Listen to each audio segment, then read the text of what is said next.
I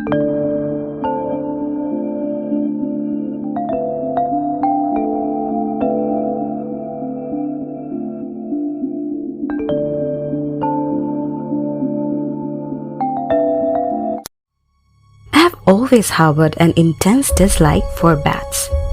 Whenever a flittermouse flits into my room in the house in Calcutta, I feel obliged to drop everything and rush out of the room. Particularly during the summer, I am distinctly uneasy at the thought of one of those creatures knocking against the fan, spinning at full speed and dropping to the ground hurt and injured. So I run out of my room and yell at the cook, "Vinod!" to come and rescue me.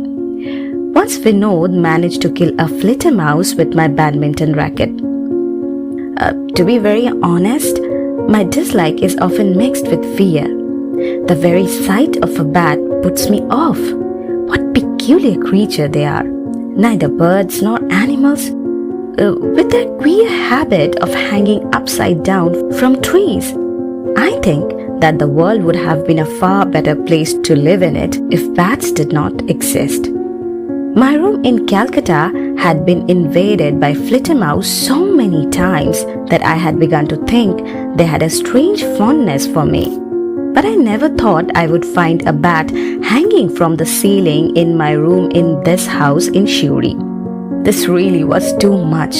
I could not stay in the room unless it was removed. My father's friend, Teen Kori Kaka, had told me about this house. He was a doctor and had once practiced in Shuri. After retirement, he had moved to Calcutta. But needless to say, he still knew a lot of people in Shuri. So I went straight to him for advice when I discovered that I would have to spend about a week there. "Shuri? Why Shuri? What do you want to do there?" he asked. I told him I was working on a research project on old terracotta temples of Bengal.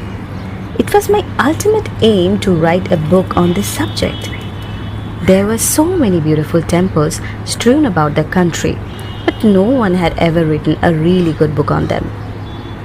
"Oh, of course, you're an artist, aren't you? So your interest lies in temples, does it? But why do you want to limit yourself just to Shuri? There are temples everywhere.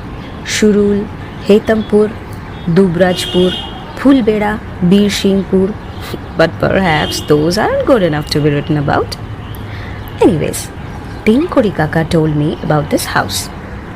You wouldn't mind staying in an old house, would you? A patient of mine used to live there. He's now shifted to Calcutta. But I believe there is a caretaker in Shuri to look after the house. It's a fairly large place. I don't think you will have any problem. And you wouldn't have to pay anything either. I snatched this man back, so to speak, from the jaws of death, as many as 3 times. He'd be only too pleased to have a guest of mine stay in his house for a week. Teen Kori Kaka was right. There was no problem in getting to the house. But the minute I got off the cycle rickshaw that brought me from the station and entered my room, I saw the bat. I called the old caretaker. What's your name?" "Madhusudan." "I see. Well then, Madhusudan, is Mr. Bat a permanent resident of this room, or has he come here today to give me a special welcome?" Madhusudan looked at the ceiling, scratched his head and said, "I hadn't noticed it, sir. This room usually stays locked. It was only open today because you were coming. But I can't share a room with a bat." "Don't worry about it, sir. It will leave as soon as the sun goes down." "But can't anything be done to make sure it doesn't return?" "No, sir. It won't come back. Why should it? After all, it's not as though it's built a nest here. It must have slipped in last night somehow and couldn't get out, for it can't see during the day." After a cup of tea, I went and occupied an old cane chair on the veranda. The house was at one end of the town. On the northern side was a large mango grove. Through the trees, it was possible to catch the glimpse of rice fields that stretched right up to the horizon. On the western side was a bamboo grove, and beyond it, the spire of a church stood tall. This must be the famous ancient church of Shuri. I decided to walk round to the church in the evening. I should start working from tomorrow. In and around 25 miles of Shuri, at least 30 terracotta temples could be found. I had a camera with me and a large stock of film. Each carving on the walls of these temples should be photographed. The temples might not last very much longer, and once these were destroyed, Bengal would lose an important part of its heritage. It was now 5:30 p.m. The sun disappeared behind the church. I got up, stretched, and had just taken a step towards the stairs when something flew past my left ear, making a swinging noise, and vanished into the mango grove. I went into the bedroom and looked at the ceiling. The bat had gone. Oh, thank goodness for that.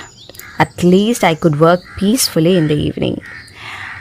Perhaps I should start writing about the temples I had already seen elsewhere in Burdwan, Bankura, and the 24 Parganas. As soon as the darkness fell, I took out my torch and began walking towards the church. The red earth of Birbhum, the uneven terrain, the rows of palms, I loved them all. This was my first visit to Shuri. I was not really here to look at the nature and its beauty, yet the church and its surroundings struck me as beautiful. I passed the church and began walking further west. Then I saw what looked like a park. There was an open space surrounded by a railing. It had an iron gate. As I came closer, I realized it was not a park but a graveyard. There were about 30 graves in it. A few had carved marble pillars. Others had marble slabs. All were undoubtedly quite ancient. The pillars were cracked. Little plants peeped out of some of these cracks. The gate was open. I went in and began trying to read some of the hazy, indistinct epithets. All were graves of Britons, possibly those who had died in the very early stages of the Raj.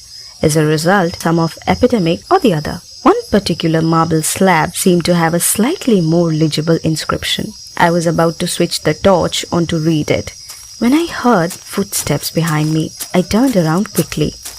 A short, middle-aged man was standing about 10 feet away, smiling at me. He was wearing a black jacket and grey trousers. There was an old, patched-up umbrella in his hand. "You don't like bats, do you?" How did this stranger know that? The man laughed. "You must be wondering how I found out. Very easy. When you were telling the caretaker to drive the bat away this morning, I happened to be in the vicinity." "Oh, I see." Now the man raised his hands in a namaskar. "I am Jagdish Parsival Mukherjee. My family had lived in Shuri for a long time. 4 generations, you know. I like visiting the church and this graveyard in the evening. I'm a Christian, you see." It was getting darker. I headed back to the house. The man began walking with me. He seemed a bit strange, although he appeared to be harmless enough. But his voice was funny, thin, and at the same time harsh. In any case, I could never be comfortable with people who made such an obvious attempt to get friendly. I tried to switch on the torch, but it did not work. Then I remember I had meant to buy a couple of batteries at the station and had quite forgotten to do so. How annoying! I could not see a thing. What if there were snakes? The man said. "Don't worry about the torch. I'm used to moving in the dark. I can see quite well. And careful, there's a pothole there." He pulled me to one side. Then he said, And do you know what a vampire is? Yes, I said briefly. Who did not know about vampires? Blood-sucking bats were called vampires. They sucked the bloods of animals like horses, cows. I did not know whether such bats could be found in India, but I had certainly read about them in books from abroad. And those did not just talk about bats. They even spoke about bodies of dead men that came out of graves in the middle of the night to drink the blood of people who were asleep. Such creatures were also called vampires. The story of Count Dracula was something I had read in school. It annoyed me to think that the man had raised the subject of vampires in spite of being aware of my aversion of bats. We both fell silent. Then we came to the mango grove, and the house could be seen quite clearly, where he stopped abruptly and said, "It's been a pleasure meeting you. You're going to stay here for some time, aren't you?" About a week." Good. Then we certainly meet again. Usually in the evening," he said, pointing towards the graveyard. "I can be found there. My forefathers were buried in the same place. I shall show you their graves tomorrow." I said silently to myself, "The less I see you, the better." Bats I could not bear to look at. Anyways, a discussion on the stupid creatures were even worse. There were plenty of other things to think about. As I climbed up the steps of veranda, I turned back for a moment and I saw the man disappeared among the mango trees. By that time, the jackals had started their chorus beyond the rice fields. It was the month of October, yet it felt hot and oppressive inside the room. I tossed and turned in my bed after dinner. I even toyed with the idea of opening the door of my room, which I had closed for fear of the bat flying in again. In the end, I decided against it.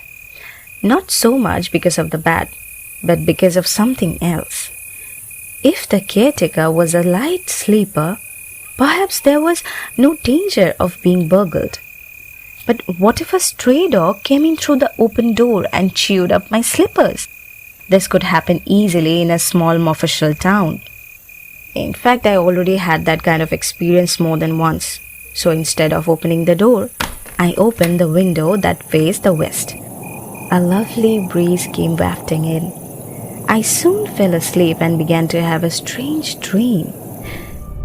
In my dream, I saw the same man peering through the window of my room and smiling at me. His eyebrows were bright green and his teeth sharp and narrow.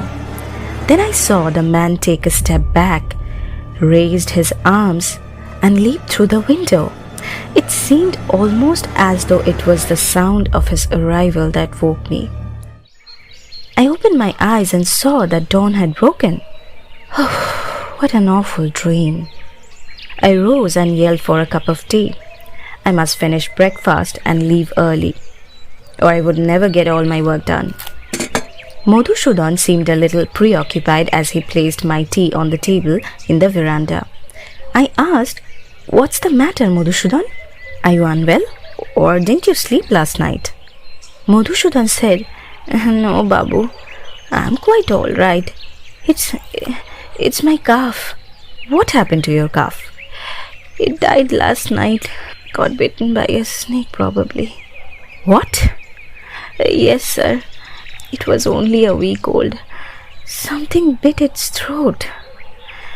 God knows if it was a cobra." I began to feel uneasy. Bitten on the throat? Where did Of course, a vampire bat. Wasn't it only yesterday that I was thinking of the same thing? Vampire bats did suck blood from the throats of animals.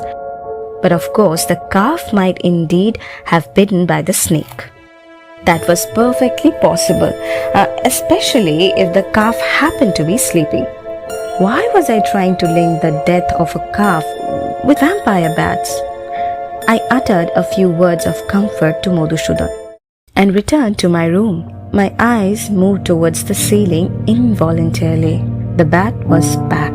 It was my mistake. I should not have left the window open. I decided to keep all the doors and windows closed tonight, no matter how stuffy it became. I spent a rather enjoyable day among the old terracotta temples. The workmanship of those who had done the carving on the walls was truly remarkable. I took a bus from Hetampur and returned to Shuri at about 4:30 in the evening. I had to pass the graveyard in order to get home. The busy day had nearly made me forget about the man I had met the day before. The sight of the man standing under a tree just outside the graveyard therefore came as a surprise. Perhaps the best thing would be to pretend not to have seen him and walk on. But that was not to be. Just as I bent my head and increased the speed of my walking, he leapt towards me. "Did you sleep well last night?" I said yes, without stopping. But it was clear that like yesterday, he would walk with me. He began walking fast to keep pace with me. "I have a funny habit, you see," he said. "I cannot sleep at night, so I sleep tight during the day. And from evening to early morning, I roam around here and there. Oh, I cannot explain you the joy of walking around at night. You have no idea how many different things are simply crying out to be seen, to be heard in this very graveyard.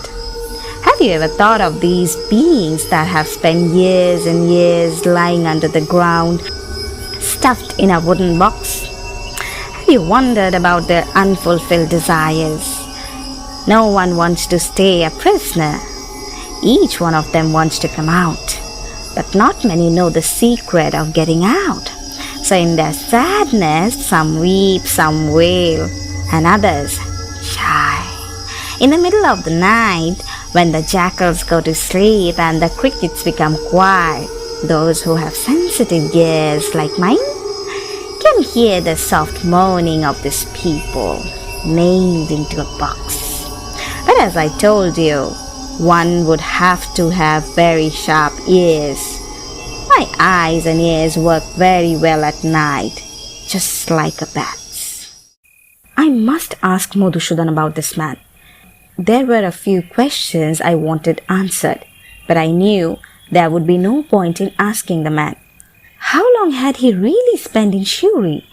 What did he do for a living? And where did he live? He continued to walk beside me and talk incessantly. "I don't often make the effort to go and meet people," he said, "but I simply had to come and meet you. I do hope you won't deprive me of the pleasure of your company for the remainder of your stay." This time I could not control myself. I stopped, turned towards the man and said rather rudely, "Look, mister, I have come only for a week. I have a vast amount of work to do. I don't see how I can possibly spend any time with you." The man at first seemed a little crestfallen at my words.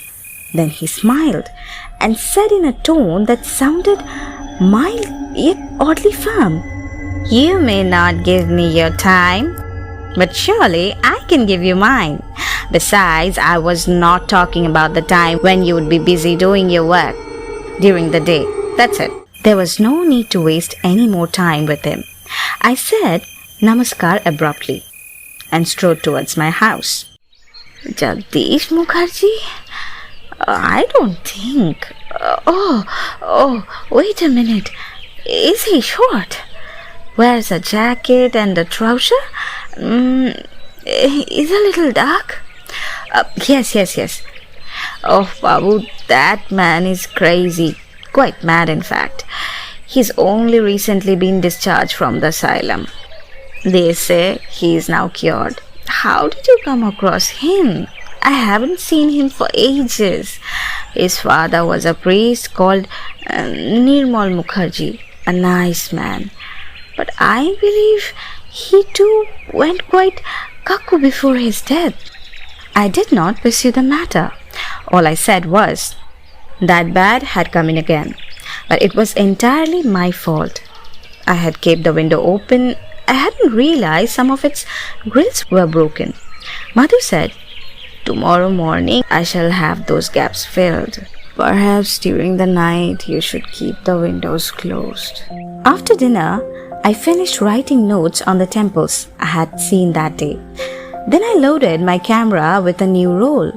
Glancing out of the window, I saw that the clouds of last night had cleared, leaving everything awash in the moonlight. I went and sat outside on the veranda for a while and returned to my room at around 11 p.m. Then I drank a glass of water and finally went to bed. Jagdish Mukherjee's words were still ringing in my ears. No doubt, in this scientific age, his words were no more than the raving of a madman. I must find out which asylum he had gone to and which doctor had treated him. The clouds having disappeared, the oppressive feeling of the night before had gone. Keeping the window closed was not difficult. In fact, that night I had to use the extra sheet I had brought. I fell asleep soon after closing my eyes. But I woke up a little while later, though I could not tell the time, nor what it was that had disturbed my sleep. Then I saw a square patch of moonlight on the wall, and my heart lurched. Light was coming in through the open window. In that patch of light, I saw a shadow of something flying in a circle again and again. Holding my breath carefully, I turned my head and looked up. This time, I could see the bat. It kept flying in a circle right over my bed and slowly began to come down. I mustered all my courage. It would be disastrous if I lost my willpower at a moment like this. Without taking my eyes off the bat, I stretched my right hand towards the bedside table and picked up my large hand-bound notebook. Just as the bat made a final swoop, ready to attack my throat, I struck its head with the notebook, using all my strength. It went shooting out of the window, knocking once again the broken grill, and landed on the ground outside. The next instant, I thought I heard someone running across the ground. I rushed to the window and peered out. Nothing could be seen. There was no sign of the bat. I could not go back to sleep after that. The first rays of the sun in the morning wiped out the horrors of the night. There was no reason to assume that the bat was a vampire. Yes, it had certainly come very close to me. But how could it be proved that it had done so with the intention of sucking my blood? If that weird character in the graveyard had not raised the subject of vampires, I would not even have dreamt of it. A bat in Shuri would have struck me as no different from a bat in Calcutta. I decided to forget the whole thing. There was some work to be done in Hetampur. I finished my cup of tea and left at around 6:30. As I approached the graveyard, I came upon a startling sight. A few local people were carrying Jagdish Mukherjee. He appeared to be unconscious, and his forehead had a large black bruise. "What happened to him?" I asked. One of the men laughed. "Fell down from a tree, probably," he said. "What? Why should he fall from a tree? What could have he been doing on a treetop? You don't know, Babu? This man is totally mad. He seemed to have made a slight recovery lately. Before that, every evening, as soon as it got dark, he used to go and hang upside down from trees, just like a bat." Silly.